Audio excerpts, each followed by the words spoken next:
State government contractor pay చేసిన తర్వాత central రియంబర్ చేస్తుంది.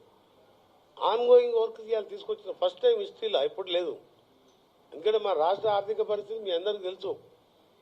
ఆయన 8 లక్షల కోట్లు అప్పు చేసింది, పదే పదే అరిగిపోయింది కదా, మేము కూడా చెప్పదలుచుకోలేదు. ఆ పరిస్థితితోనే ఇవాళ మా పాత కాంట్రాక్ట్ల బకాయిలు 3004 కూడా బకాయిలు పెట్టిండు. బ్రిడ్జిలు స్లాబ్ వేసిండు, అప్రోచ్ లేలే.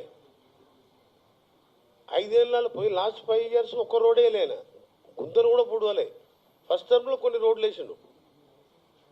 దాదాపు 7 ఏళ్ళు మా టర్మ్, ఆయన లాస్ట్ 5 టర్మ్ కలుపుకుంటే 7 ఏళ్ళలో గుంతలు మెయింటైన్ చేయకుండా మేము అక్కడక్కడ మెయింటైన్ చేసుకుంటా 6500 కోట్లు మా స్టేట్ బడ్జెట్ ఇంత ఇబ్బంది ఉన్నా సరే దాంట్లోకి శాంక్షన్ చేసుకొని మా ఇంజనీర్లు కష్టపడి కాంట్రాక్టర్లు బదిలాడి అప్పుడు ఇంత బ్యాలెన్స్ పేమెంట్ ఇచ్చుకుంటా నెక్స్ట్ మంత్కి వెళ్ళి మంత్లీ 200-300 కోట్లు అయినా సీఎం గారు ఇస్తానని చెప్పిన. ఎంత ఇబ్బంది ఉన్నా రోడ్లు అనేది ఇంపార్టెంట్, దానికి కూడా ఇస్తానని చెప్పినందుకు ముఖ్యమంత్రి గారు కూడా ధన్యవాదాలు. మా ఇంజనీర్లకు ఇలా చాలా ఫస్ట్ టైం, ఎందుకంటే ఇంత ప్రమోషన్లో ఎక్కడ ఇబ్బంది లేకుండా ఎవరు దాని గురించి తిరగకుండా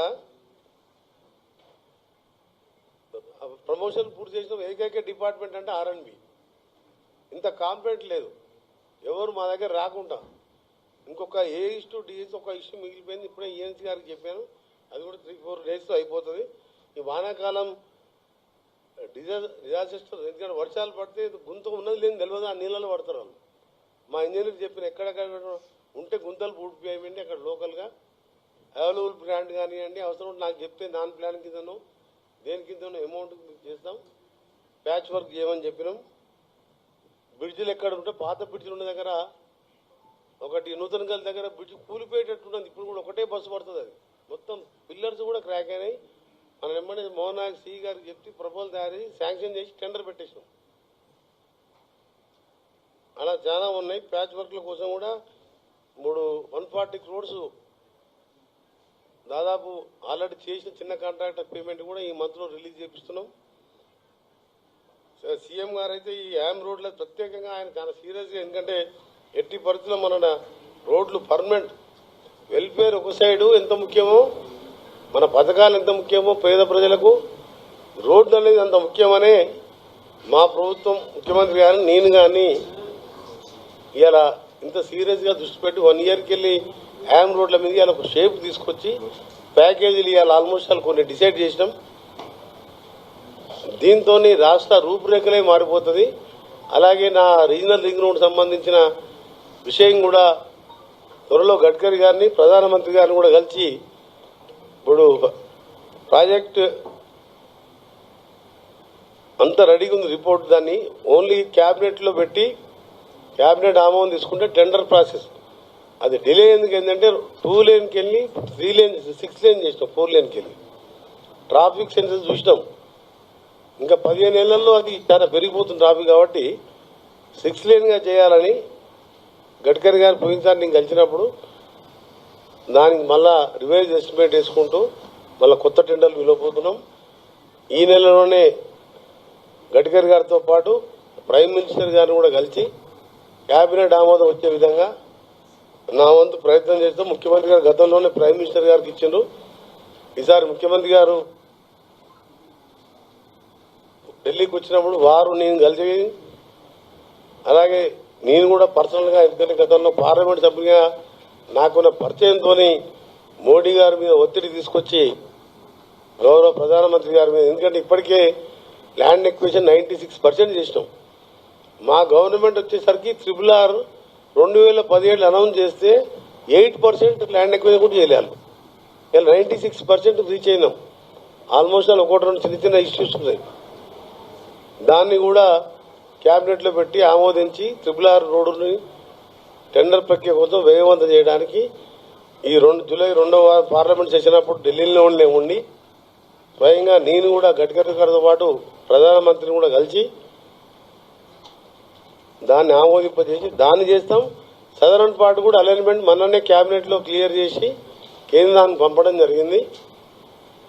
దాన్ని కూడా ఇది ఒకసారి టెండర్ ప్రక్రియ స్టార్ట్ కాగానే దాన్ని కూడా ల్యాండ్ ఎక్విజిషన్ స్టార్ట్ చేస్తాం. ORR కట్టి ఆ రోజు హైదరాబాద్ ఈ షేప్లో ఉండడానికి కారణం ఈరోజు కాంగ్రెస్ ప్రభుత్వం, రాజశేఖర రెడ్డి గారు ముఖ్యమంత్రిగా చంద్రబాబు నాయుడు ప్రపోజల్ పెట్టినా దాని కంటిన్యూషన్గా ఫాస్ట్గా ల్యాండ్ ఎక్విజిషన్ చేపించి అడుకో లోన్ తీసుకొని ఓఆర్ఆర్ నిర్మాణం చేయడం, అక్కడే కోకాపేట్ ఫైనాన్షియల్ డిస్ట్రిక్ట్ రావడం, ఇప్పుడు 4 సిటీగా ఈ ముఖ్యమంత్రి గారిని ఆలోచనతో ఎక్కడనే మరొక ఎస్సీజెడ్ కంటే ఎక్కువ పెద్దదిగా స్కిల్ యూనివర్సిటీ కానీ, అమెజాన్ కానీ, ప్యాక్స్ కానీ, 4 సిటీ స్పోర్ట్స్ కానీ, ఫార్మా కంపెనీస్ అన్ని కూడా వచ్చే విధంగా అక్కడ కూడా కార్యక్రమాలు నడుస్తున్నాయంటే కాంగ్రెస్ పార్టీ ముందు చూపు. అదే ఏరియాలో ఎయిర్పోర్ట్ పెట్టడం,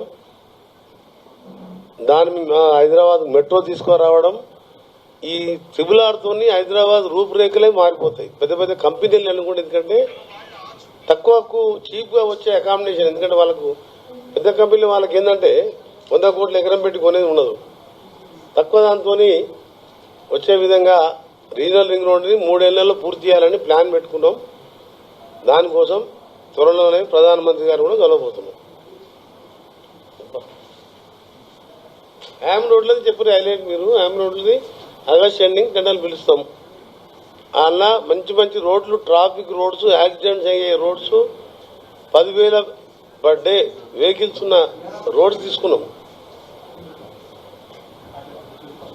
అలా దాంట్లో కూడా ఏంటంటే మీరు హ్యామ్ అంటే మీకు అసెంబ్లీలో చెప్పినా కదా 40-60%, 40% కాంట్రాక్టర్ కాంట్రిబ్యూషన్ తో మేమే ఇస్తాం ఇన్స్టాల్మెంట్లో. ఫస్ట్ 10% మొబిలైజేషన్ అడ్వాన్స్ ఉంటుంది,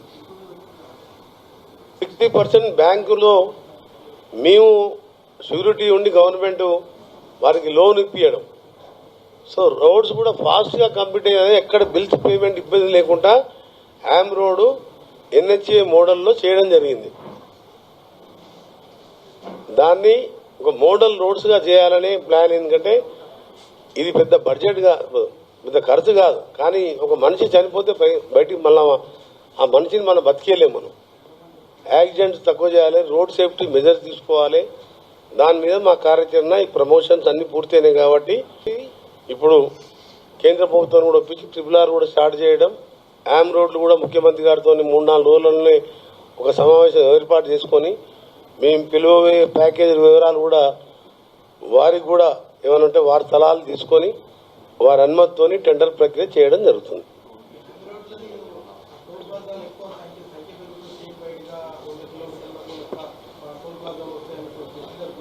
ఇది హ్యామ్ రోడ్స్ కు టోల్ కు సంబంధం లేదు. టోల్ విధానం గానే కాదు, పూర్తిగా ప్రభుత్వమే భరించేదే హైబ్రిడ్ యాన్యుటీ మోడల్. అంటే ఇది టోల్ రోడ్ ఎక్కడ కూడా లేదు. 2 ఉన్నాయి మన రాష్ట్రంలో, హైదరాబాద్ రామగుండం నాగట్పల్లి అద్దెకి రోడ్డు తప్ప టోల్ రోడ్ ఎక్కడ లేవు.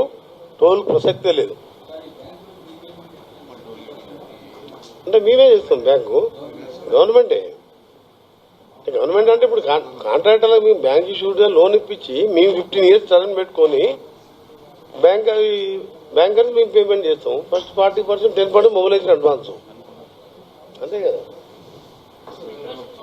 మొబిలైజేషన్ అడ్వాన్స్ మిగిలిన 60% కూడా కాంట్రాక్టర్ పెట్టుకొని చేసిన బ్యాంకర్కి మళ్ళీ మేము 15 years టైం పెట్టుకొని అదంతా కన్స్ట్రక్షన్ ఫామ్ అయ్యి అన్ని మేమే చేస్తాం.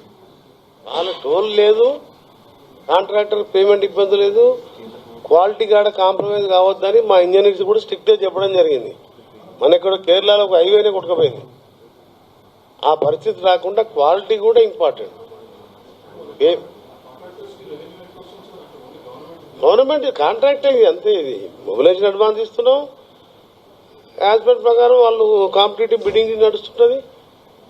లోయెస్ట్ బిడ్డర్ వర్క్ వాళ్ళకి అలాట్ చేస్తాం, మనీ అడ్వాన్స్ పే చేస్తాం. మొబిలైజేషన్ అడ్వాన్స్ వర్క్ ప్రోగ్రెస్ బట్టి పేమెంట్ చేస్తూనే ఉంటాం.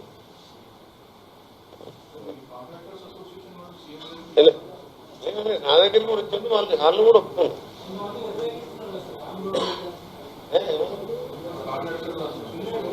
వాళ్ళే వాళ్ళే వాళ్ళే Ham roads పెట్టమంటున్నారు.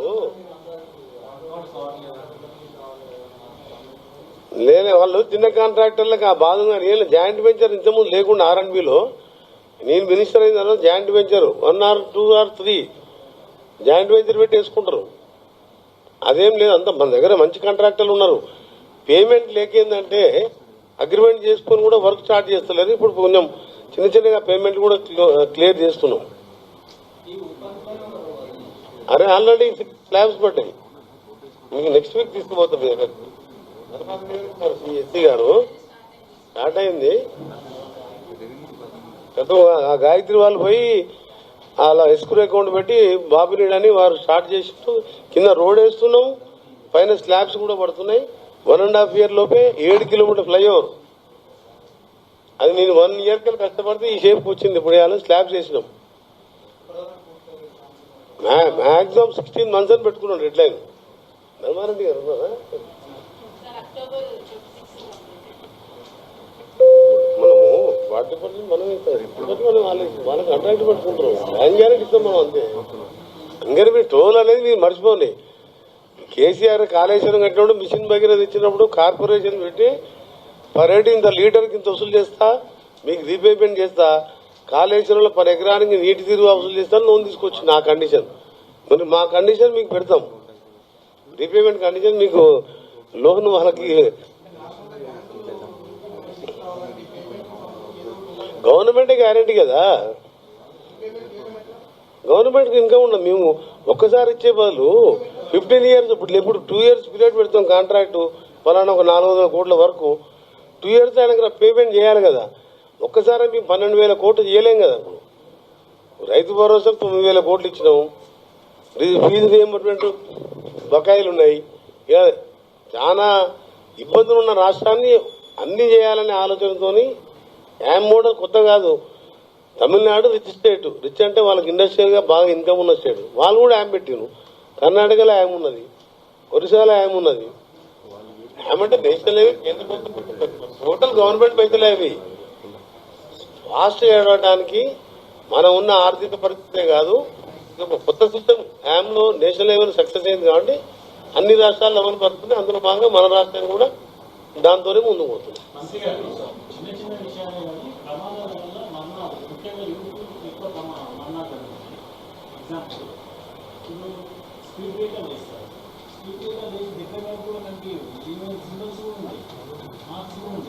Speed breakers national level ban వేసినా ఎమ్మడి తీసేస్తారు. నేషనల్ లెవెల్ వాళ్ళ రోడ్ల మీద వేస్తే వాళ్ళు ఎమ్మడి తెల్లారి తీసేస్తారు.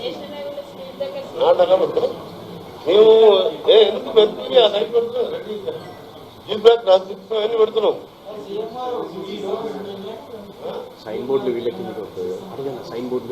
బెల్ట్ నేను మన చర్చ క్లియర్ చేసినాం. మంత్లీ మీ టార్గెట్ ఎంతనో చెప్పండి, చెప్తే మినిమం 200 300 కోట్స్ రోడ్స్ సంబంధించిన పాత డ్యూస్తో పాటు కొత్త బిల్స్ మన స్టేట్ రోడ్స్ మా మోహన్ నాయక్ గారు చూసే డిపార్ట్మెంట్ 6,000 కోట్ల 5,500 కోట్లు శాంక్షన్ చేసినాం. ఎందుకంటే పోయిన 5 ఏళ్ళు కేసీఆర్ రోడ్ల విషయమే మర్చిపోయాడు.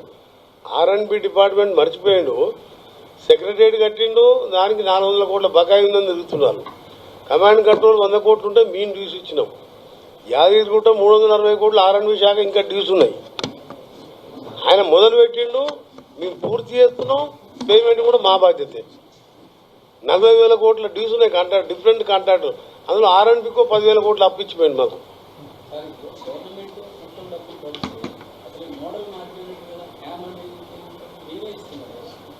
ఏమంటే మోడల్ ఏముంది మనకి, బ్యాంకు లోన్ని మేము కట్టుకుంటాం 15 ఏళ్ళల్లా. లేకపోతే ఈ 2 years పే చేయాలి కదా. మా ఇన్కమ్, మా రాష్ట్ర ఆర్థిక పరిస్థితి చూసుకొని ప్లస్ కేంద్రం ఎందుకు వస్తుంది. ఇప్పుడు కేంద్రం యామ్ మోడల్ ఎందుకు పెట్టింది నేషనల్ హైవేస్ లో, తర్వాత ఇప్పుడు కొన్ని రాష్ట్రాలు, ఇప్పుడు 8 రాష్ట్రాలు స్టార్ట్ అయింది. ఎందుకంటే స్టేట్ అనేది ఏంటంటే ఇప్పుడు వెల్ఫేర్ స్కీమ్స్ నడవాలి, డెవలప్మెంట్ జరగాలి.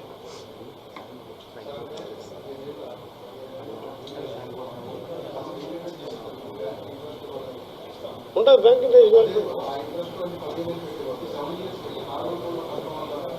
7 years వర్క్ పీరియడ్. 7 years ఇయ్యాను. రోడ్డుకు మీకు ఎంత 24 or 36 months పెడతాం మ్యాక్సిమం. మేము రోడ్ కంప్లీషన్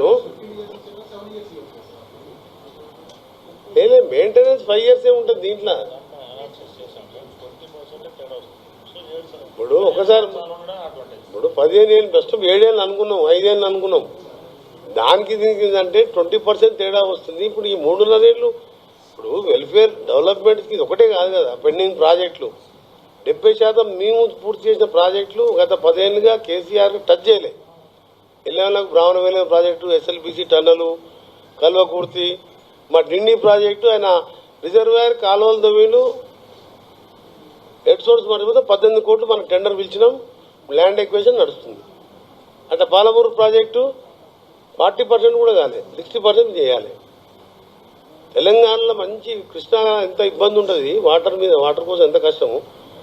ఆ కృష్ణా ప్రాజెక్టుకు ఒక కాళేశ్వరం వరకే పరిమితమైంది ఆయన. అది 3 ఏళ్ళు కట్టడం జరిగింది, కూలిపోవడం జరిగింది. అసలు 70% ప్రాజెక్ట్ పూర్తి చేస్తానికి ఎన్ని కావాలి? నువ్వు ఇప్పుడు వాళ్ళ కొత్తగా లోన్ తీసుకునే పరిస్థితి, ఎఫ్ఆర్బిఎం లిమిట్ దాటిపోయింది. అందుకే ఇవన్నీ చూసుకొని అన్ని డిపార్ట్మెంట్ ముందుకు పోవాలని పంచాయతీరాజ్ R&B రోడ్ అనేది మనిషి ప్రాణాలకు ముఖ్యం ప్రాధాన్యతనిస్తూ, అలాగే ఎక్కడెక్కడ ఇండస్ట్రీస్ కానీ రైస్ మిల్ కానీ అక్కడే రావాలి. అక్కడున్న యువతకై ఉపాధి కలగాలంటే రోడ్స్ మంచిగా ఉంటే అప్ అండ్ డౌన్ చేసి వెళ్ళిపోతారు. ఇప్పుడు నల్గొండ దగ్గరే కదా ఊరుంటుంది 40 కిలోమీటర్లు. మంచి రోడ్ ఉందనుకో డిస్ట్రిక్ట్ హెడ్ క్వార్టర్కు, ఆ మండలంకి వెళ్ళి పొద్దున వచ్చి సాయంత్రం గంటలు వెళ్ళిపోతారు. మళ్ళీ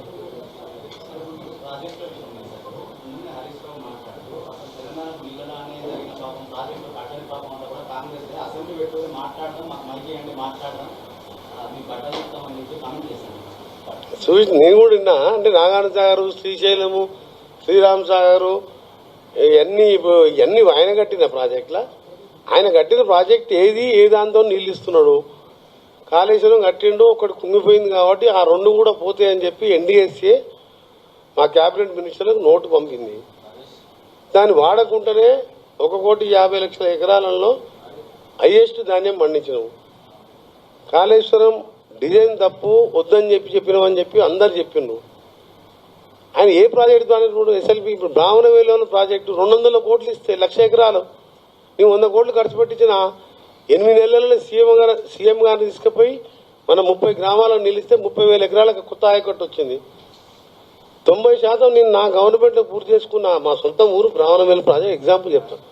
ఎందుకెళ్ళి 200 కోట్లు లేవు ఆయన దగ్గర? 100 సార్లు అడిగినా. మరి డిండి రిజర్వాయరు, పాలమూరు ప్రాజెక్టు, కాళేశ్వరం కంటే ముందు శంకుస్థాపన చేసినాం. డిండి మా నల్గొండలో ఫ్లోరైడ్ ఏరియా మరిగూడ మండలానికి వచ్చేది. డిండి మండలం అంత ఫ్లోరైడే ఇప్పటికీ. నువ్వు సోర్స్ లేకుండా రిజర్వాయరు కెనాల్ తవ్వి కాంట్రాక్టర్లు తీసుకొని ల్యాండ్ ఎక్వేషన్ రైతుల దగ్గర తక్కువ ధరకు భూమి తీసుకొని సోర్స్ ఎందుకు మర్చిపోయినావు? ఆ సోర్స్ మీ గంటలు పిలిచినావు. ఒక ఆలోచన లేకుండా ఈ హరీష్ రావు అలా మావనే 10 ఏళ్ళు ఇరిగేషన్ మినిస్టర్. సరే నేను హరీష్ రావు లెవెల్లో నేను తిట్టా కానీ నేను రోజు హరీష్ రావు కిందని పేపర్లో మాట్లాడాలి. కాళేశ్వరం మంచిగా నేను చెప్పిన ఫస్ట్ 9 ఏటు నేను చెప్పి కాళేశ్వరం మంచిగా ఉంది. అప్పుడు స్టార్ట్ కాలే, డిండి ముందు శంకుస్థాపన అయింది. కాళేశ్వరం సరే మరి ఈ డిండి ఎందుకు మొదలు పెడతలేవో నాకు ఇప్పటికి 40% కాలే డిండి. అందుకనే నల్గొండ జిల్లాలో ఒక ఆయన ఏదో లింగలీడ్ అనుకుంటా 2-3 వేలతో గెలిచింది. కానీ 11 సీట్లు నామినేషన్ కొత్తగా తీసుకొచ్చి 2-3 టికెట్ ఇచ్చినాం మేము. ప్రచారం చేయకుండా 60-70,000 మెజార్టీ. ఎంపీ ఎలక్షన్లో భారతదేశం రికార్డు మెజార్టీ. ఎందుకంటే నల్గొండ జిల్లా మహబూబ్నగర్లో 14, 12, 13 గెలిచినాం. నల్గొండలో 12, 11 గెలిచినాం. ఖమ్మంలో 10కి 10 గెలిచినాం. అంటే అర్థమైంది, దక్షిణ తెలంగాణ మొత్తం ఎండబెట్టాం కాబట్టి ఆ రిజల్ట్ అది. బయట అంతో ఇంత కొన్ని సీట్లు వచ్చాయి టీఆర్ఎస్కు.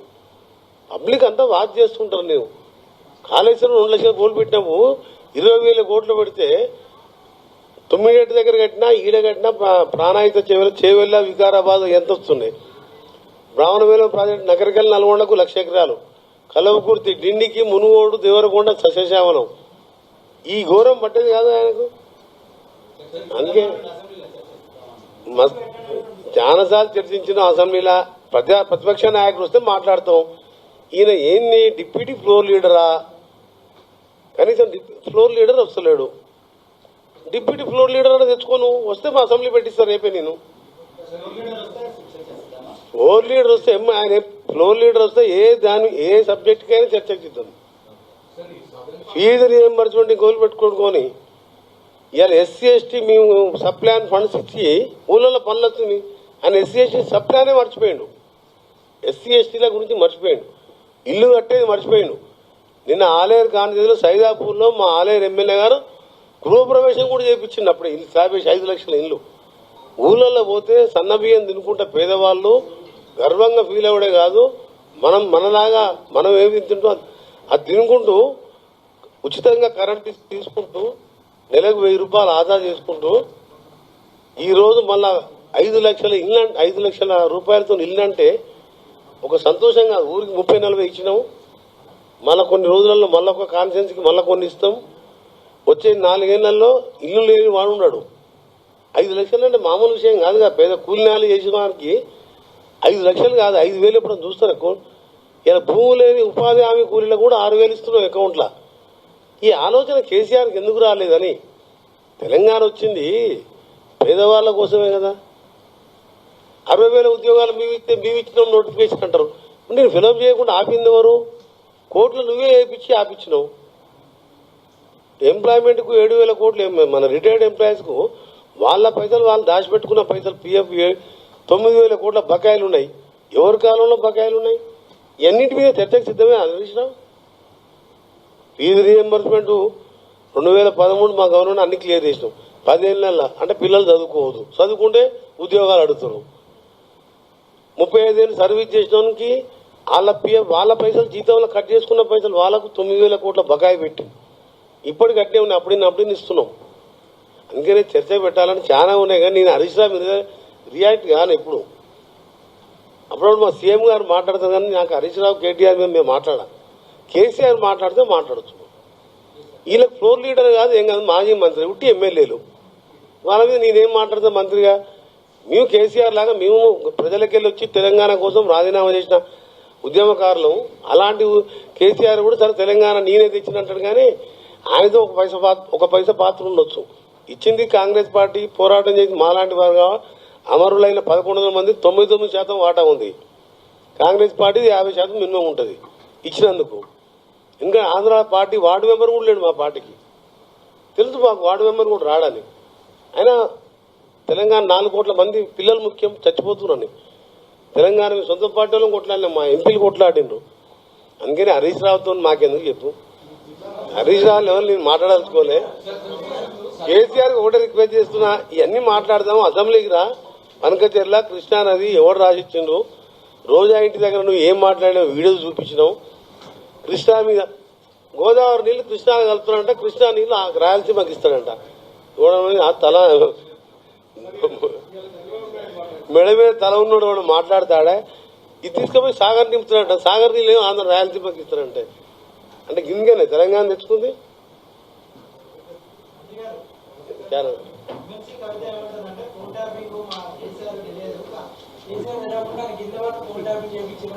మీకు ఎవరు దొరకలే.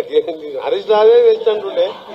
హరీష్ రావు కేటీఆర్ మీద ఎప్పుడు నన్ను అడుగుతా నలవన పోతే హరీష్ రావు ఇట్లా అంటే నాకు తెలియదురా బాబా, ఆయన ఎవరో తెలియదు నా గురించి ఎందుకు. ఆయన ఎమ్మెల్యే ఫ్లోర్ లీడర్ మాట్లాడితే మాట్లాడతాం. మేము కూడా 6 సార్లు గెలిచిన వాళ్ళం ప్రజారకలకెళ్ళి. మేము నామినేటెడ్ పోస్ట్ కాదు. 6 సార్లు కేసీఆర్ లాని మేము కూడా గ్రామీణ ఒక రైతు కుటుంబంలో పుట్టి 6 సార్లు ఎమ్మెల్యేగా, ఎంపీగా, 2 సార్లు మంత్రిగా ఉన్నాను. తెలంగాణ ఉద్యమకారుని. ఆయన ఇచ్చినప్పుడు మాట్లాడచ్చు. ఈ హరీష్ రావు కేటీఆర్ ఏం చేయాలి రోజు? వీళ్ళతో మాకు సంబంధం కాదు. ఆయన కేసీఆర్ చెప్పకుండా వీళ్ళు ఏం చేయలేదు. కేసీఆర్ అన్నిటి కారణం కాబట్టి కేసీఆర్ వస్తే చర్చిస్తాం. తప్పంటే మీ తప్పు చేస్తున్నట్టు సరిదిద్దుకుంటాం. మంచిగా చేస్తున్నంటే ధన్యవాదాలు చెప్తాం. ఆయన సలహాలు ఇస్తే స్వీకరిస్తాం. తప్పకుండా నేను ఎప్పుడు చెప్తాను, ఆపోజిషన్ కలుపుకొని పోయినప్పుడే నిజమైన ప్రజాస్వామ్యం. అమెరికాలో ఒక ప్రెసిడెంట్ కూడా గెలిచిన తర్వాత ఆపోజిషన్ వాళ్ళు కూడా క్యాబినెట్లో జాయిన్ చేసుకున్నాం. అందుకనే మేము కేసీఆర్ గారు రావాలని కోరుకుంటున్నాం. వారు సలహాలు ఇస్తే తప్పకుండా ఈ రాష్ట్రాన్ని రోడ్లే కాదు అన్ని పెండింగ్ ప్రాజెక్టులు పూర్తి చేసుకొని. Thank you very much.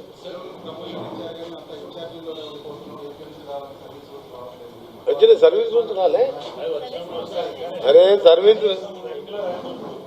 Rules నేనే R&B మినిస్టర్ జనార్దన్ రెడ్డి గారు ఆయనతో మాట్లాడి ప్రత్యేకంగా ఆయనతో మాట్లాడి ప్రవిధంగా నేనే జనార్దన్ రెడ్డి గారితో మాట్లాడి తెప్పించుకున్నాం. సర్వీస్ రూల్స్ వచ్చినాయి. చెప్పిన అన్ని ప్రమోషన్స్ ఆల్వేళ ఒక A:D కొందరు మిగిలిపోయారు. ఇన్ఛార్జీలు ఎవ్వరు లేరు. ఇన్ఛార్జీలు లేవద్దనే DPC మా డిపార్ట్మెంట్ సీఎం ఆమోదాన్ని పంపి సీఎం కూడా క్లియరెన్స్ చేస్తే ఇప్పుడు పోస్టింగ్ ఇచ్చేసినాం. 69 మంది వీళ్ళకి ఏ డిపార్ట్మెంట్ లేదు. First department R&B. డిపిఆర్ కాదు, ఇప్పుడు అలైన్మెంట్ పంపించినాము. డిపిఆర్ ప్రాసెస్ స్టార్ట్ అయింది. కన్సల్టెంట్ కూడా ఆహ్వానించినాం.